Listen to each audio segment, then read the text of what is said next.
Welcome, everyone. My name is Kamika Ruth Taylor, and I am an author, Amazon bestselling author of 21 books.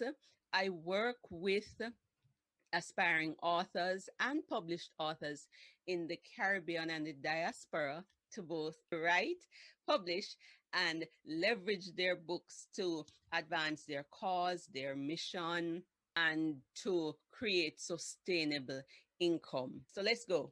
So on World Book and Copyright Day, that was April 23. I keep going back to this. I believe this is a mandate from the Jamaican government, which supports the mandate that God has personally given me. And I forgot to include a slide on that mandate. It is to write and publish our own stories. So we are being encouraged to do that. And you're seeing me there holding my book, Pen It to Win It. Last year, February, I was invited to speak at a function, and I'm cutting the story short, to pastors. And just before going there, I locked down. I felt God was telling me to lock down. I went into lockdown, and within that period, I got a revelation about books and why we need to write and publish books. And part of that came with the story of Joshua and Josiah and Moses. And it shifted my perspective radically. That is not about selling books. We are missing something when we just focus on selling books. And here's the story. The book of Moses was in the house of the Lord for years, gathering dust.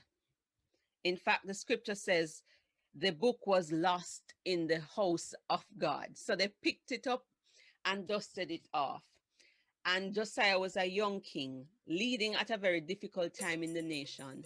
And when the book was read to him, it so impacted him that he gathered all the people together and had persons read the book to them. No, Josiah did not read the book. It was read to him. So in my mind, I'm saying he got the audio version. Every individual did not read the book either, but the whole country got the message of the book, even though each person in that nation did not get a physical book.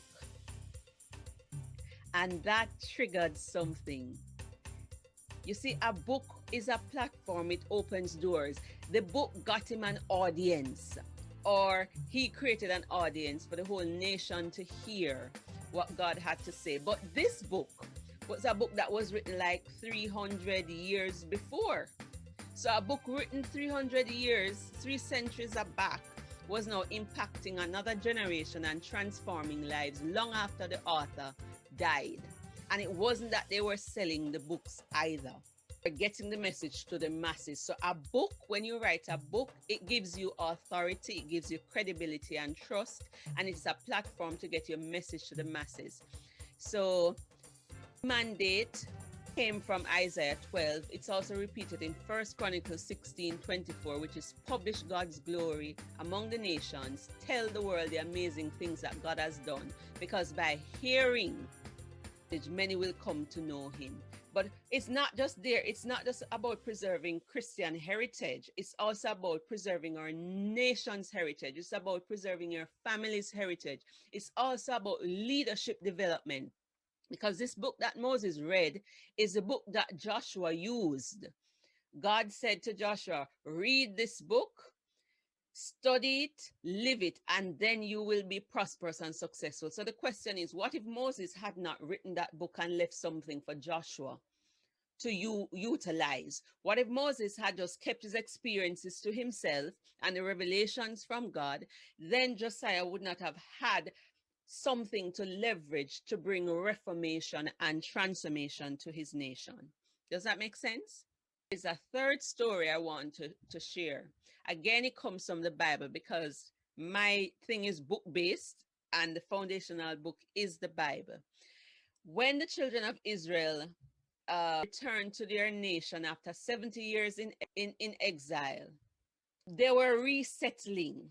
And after 70 years, many of them forgot their genealogy. So when it was time for some of them to get allotment and inheritance and food positioning from the priesthoods, over 600 persons were denied sons because there was no record lineage. They could not prove who they were. And so my question is, being denied their birthright because you don't write your family's story?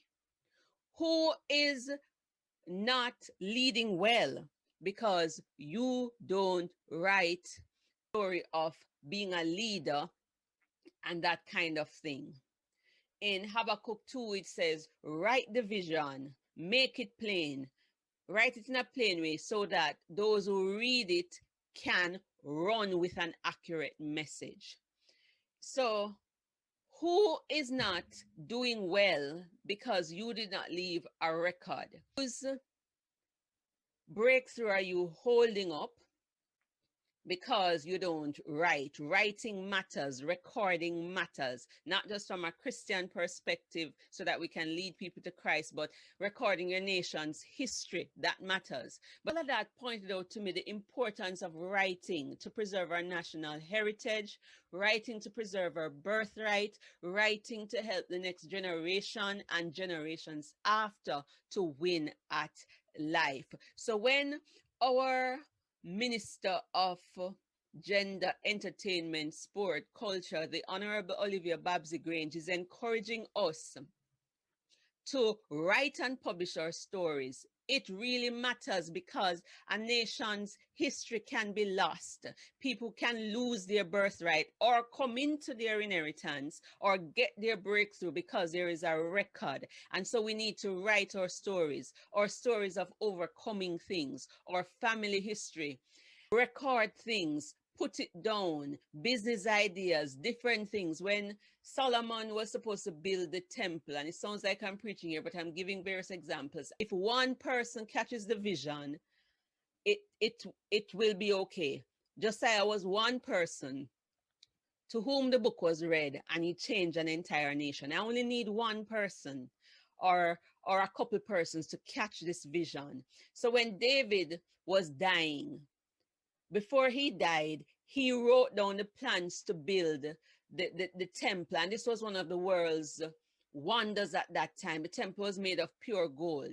But his son Solomon would be the one to build it, not him. And what he did was to ensure that he wrote down the plans that God gave him. In Chronicles, it says, all this I have written down because of the hand of God upon me. And so Solomon was able to use that blueprint to build an amazing temple that contributed to the nation's heritage. What plans and blueprints are you leaving for the next generation? What plans and blueprints are you leaving for your family to thrive, for businesses to grow, for something to change? Think about it.